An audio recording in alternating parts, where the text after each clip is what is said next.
시청자 여러분 안녕하십니까? 뉴스데일리 베스트 미네커입니다.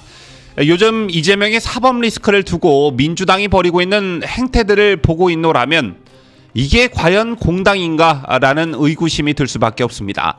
물론 수많은 사법 리스크를 가지고 있는 이재명이 당대표가 됐기 때문에 이재명이 몰락하면 민주당도 몰락한다는 어떤 위기의식을 갖고 있는 거야 그렇다 쳐도 문제는 도를 넘고 있다는 것이지요. 저제 민주당은 이른바 김건희 특검법을 당론으로 채택했습니다. 이 특검법에 들어가 있는 의혹들은 총 3가지인데 도이치모터스 주가 조작 의혹, 허위 경력 기재, 뇌물성 후원 의혹이 바로 그것입니다.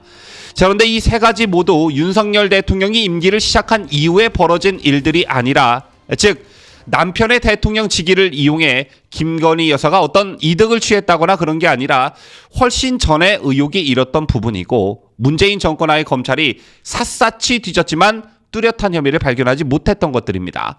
따라서 민주당이 당론을 채택한 이른바 김건희 특검법은 이재명 사법 리스크에 대한 맞불 성격이 강하다 이렇게 볼 수 있는데요.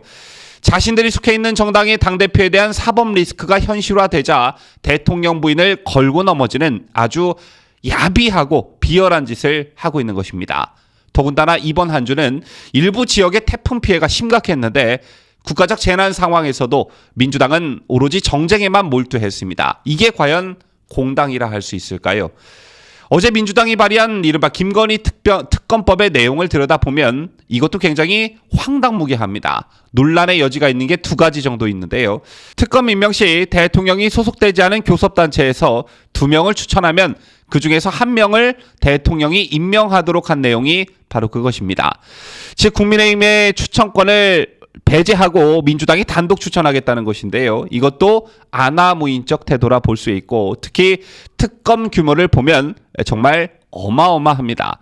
민주당의 법안은 특검보 4명과 파견검사 20명을 포함해 100여 명 규모로 꾸리도록 하고 있고요. 특검팀에 파견되는 공무원 가운데 3분의 1 이상을 공수처 소속으로 구성하도록 했습니다.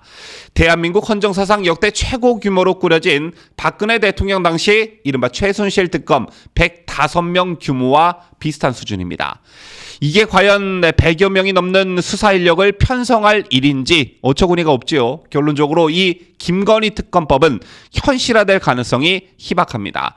왜냐하면 현재 국회 법사위원장을 국민의힘이 맡고 있고요. 만에 하나 법사위 문턱을 넘어 법안이 통과되더라도 윤 대통령이 거부권을 행사할 수 있기 때문입니다. 하지만 상당 기간 민주당이 김건희 여사를 인질 삼아 이걸 가지고 여론전을 펼칠 기세인데, 오늘도 민주당은 서울중앙지검을 항의 방문했습니다. 이들은 서울중앙지검은 정기국회 개원 당일 이 대표를 소환 통보했고, 수원지검은 어제 이 대표 부인 김혜경 씨에게 출석을 요구했다며, 반면 윤석열 대통령과 김건희 여사의 사건은 줄줄이 불기소 불송치되고 있고, 김 여사의 도이치모터스 주가 조작 의혹과 코바나 컨텐츠 불법 협찬 의혹, 장모 최모 씨의 양평 공흥지구 개발 특혜 의혹 등 수사는 면죄부를 준 듯 지지부진하다고 지적했습니다.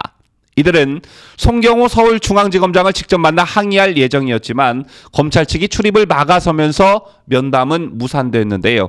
이들은 이재명 대표의 공직선거법 위반 관련 수사 결과가 발표될 때까지 청사 외부에서 농성을 벌이겠다고 으름장을 놓기도 했습니다. 참 기가 막히죠. 이재명은 지난 2016년 당시 박근혜 대통령이 대면 조사를 거부하자 체포영장을 발부해야 한다고 했던 사람입니다. 자, 그런데 대통령도 아닌 야당 대표가 뭐라고 160명이 넘는 야당 의원 전체가 저러고들 있는지 한심하기 이를 데 없습니다. 제가 한번 이재명이 감방 가는 것을 막기 위해 이재명 본인과 민주당이 무슨 짓을 했나 차근차근 헤아려 보니까 5가지가 넘더군요. 일단 이재명 본인은 대선 패배 후 초단기간 내에 불체포 특권을 갖기 위해 인천 계양을 국회의원 보궐선거에 출마했고요.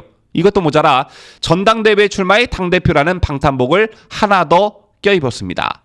또 민주당은 검찰의 수사를 원천봉쇄하기 위해 검수완박 법안을 밀어붙였고요. 기소가 돼도 당대표직을 유지할 수 있도록 억지로 당원도 고쳤습니다. 이것도 모자라 현직 대통령을 고발했고 영부인에 대한 특검법을 당론으로 발의했습니다. 때문에 더불어민주당과 소속 의원들을 가리켜 이재명 방탄의원단이라는 우스갯소리도 나오고 있는 것인데요. 자, 한번 이재명 사법 리스크에 대한 시나리오를 살펴보도록 하죠. 먼저 기소가 될 경우입니다. 이재명이 소환 조사를 거부했지만 검찰의 기소 여부는 확실시 되고 있는데, 이 경우 검찰이 기소한다고 해도 당장 이재명의 신분에는 변함이 없습니다. 민주당 당원 80조는 기소 시 당직자의 직무를 정지한다, 이렇게 규정하고 있지만 뇌물과 불법 정치자금 수수 등 부정부패 관련법 위반 혐의에만 국한되기 때문입니다. 자, 기소 이후 확정 판결까지 걸리는 시간은 통상 1년 이내인데, 여기서 두 가지 시나리오가 전개될 수가 있죠. 그 첫 번째가 벌금형 100만 원 이상일 경우인데, 공직선거법 위반으로 100만 원 이상 벌금형을 확정받은 사람은 5년간 피선거권이 없어집니다. 이게 뭘 의미하냐면 이재명의 2027년 차기 대선 출마 가능성 자체가 막힌다는 의미입니다. 뿐만 아니라 피선거권을 상실할 경우 곧바로 배지를 내려놓아야 하는 국회법에 따라 이재명은 의원직까지 상실하게 됩니다. 이게 다냐? 이게 다가 아니라 민주당 존립 자체도 위협을 받게 되는데요. 100만 원 이상 벌금형이 확정되면 민주당은 지난 대선 이후 보전받은 선거비용 434억 원을 국가에 반환해야 됩니다. 다른 공직선거는 후보자 본인이 선거 비용에 대한 반환 의무를 갖지만 대선은 후보를 공천한 정당이 반환 의무를 가지기 때문인데요. 여의도에 있는 민주당사 빌딩의 가치가 300억 원가량인데 400억 원이 넘는 돈을 반환한다면 민주당은 당 간판을 내릴 수밖에 없습니다.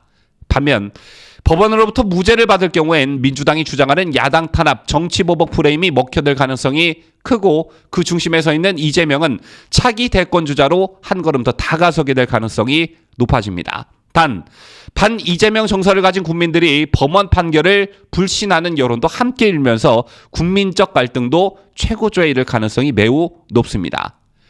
그렇다면 이재명과 관련한 법원의 판결은 어떻게 예상할 수 있을까요? 일단 대법원 양형 기준에 따르면 당선을 목적 허위사실 공표죄의 벌금형 기본 양형은 200만 원에서부터 800만 원까지입니다. 당선 무효 기준인 100만 원이 훨씬 넘는 금액이죠. 다만 허위사실 공표 정도가 약하거나 전파성이 낮거나 진지한 반성이 수반되거나 형사처벌 전력이 없는 등의 감경 요소를 법원이 받아들인다면 100만 원 미만의 벌금형이 선고되는 경우도 있습니다. 하지만 여기에 즉 벌금 감경 요소에 이재명은 해당되지 않죠. 허위사실 공표의 정도도 강했고요. 전파성도 매우 높았고 진지한 반성도 하지 않고 있습니다. 또 형사처벌 전력이 없어야 하는데 이재명은 전력이 많은 편에 속하죠. 이재명을 통해 우리나라가 법치주의 국가라는 것이 증명됐으면 좋겠습니다. 지금까지 저는 자유대한민국을 수호하는 뉴스데일리 베스트 민앵커였습니다.